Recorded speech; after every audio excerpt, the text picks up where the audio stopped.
qytetarë dhe qytetarët e këtij rrethi, mbështetës të Partisë Demokratike dhe Opozitës Shqiptare, për zotin Tritan Shehu, udhëheqës politik i qarkut Gjirokastrës,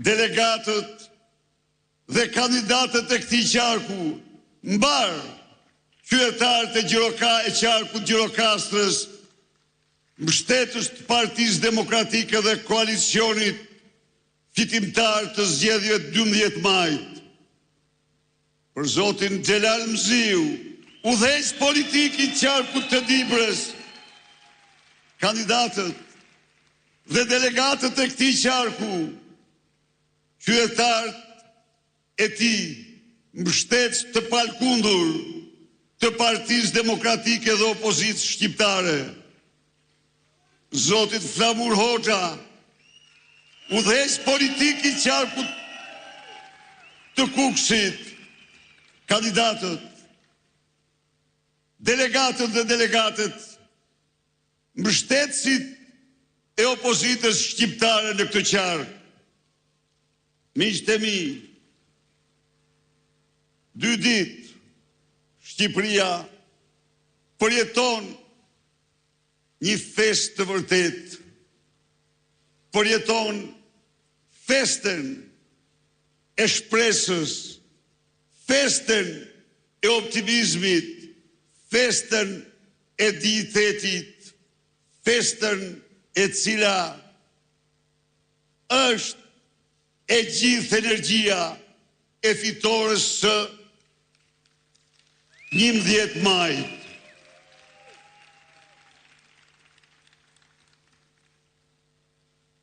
Sot ne jemi mbledhur këtu për të prezantuar një projekt që në 34 vite Shqipëria nuk e ka patur kur ndonjëherë.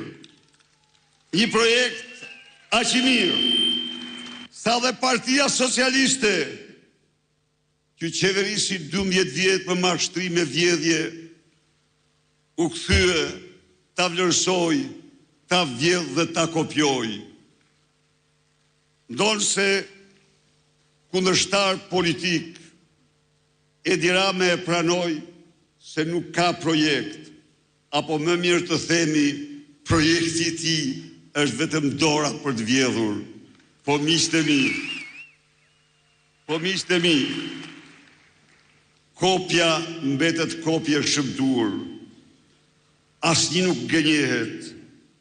E mbani mend, Nokia shumë 3 dekada më parë ishte në zenitin e teknologjisë. Por Apple nxori iPhone-in e parë, shumë larg, shumë herë mbi Nokia. Nokia tentoi ta kopjojë iPhone-in, dështoi. Apple nuk ja përmendi kur kopjen Nokias, por vazhdoi të përmirësoj iPhone-in e saj. Sepse kopja mbetet kopje. Nuk rritet, nuk shitet, nuk pranohet. Sot, unë jam këtu për t'i kërkuar çdo qytetari, demokrat, socialist, pa parti, të gjithë shqiptarëve që po na ndjekin brenda dhe jashtë vendit, në televizion, në radio, apo në internet.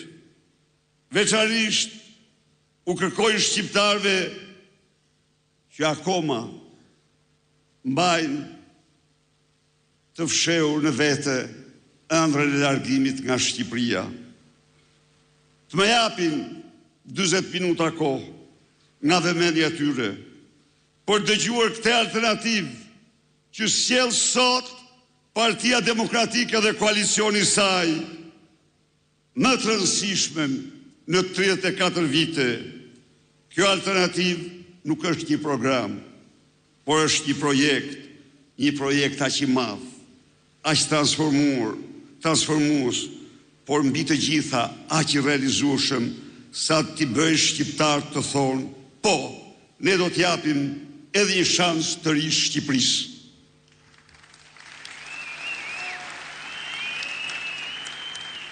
Ky projekt që prezantojmë ne sot nuk ka dal nga hiçi.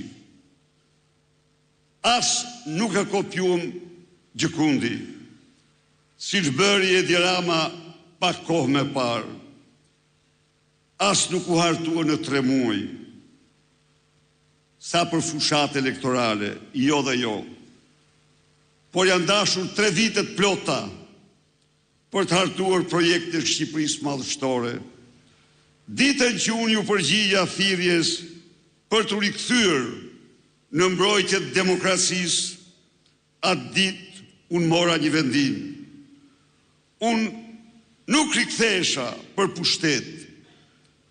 Unë nuk rikthesha për pasurim, as për luks.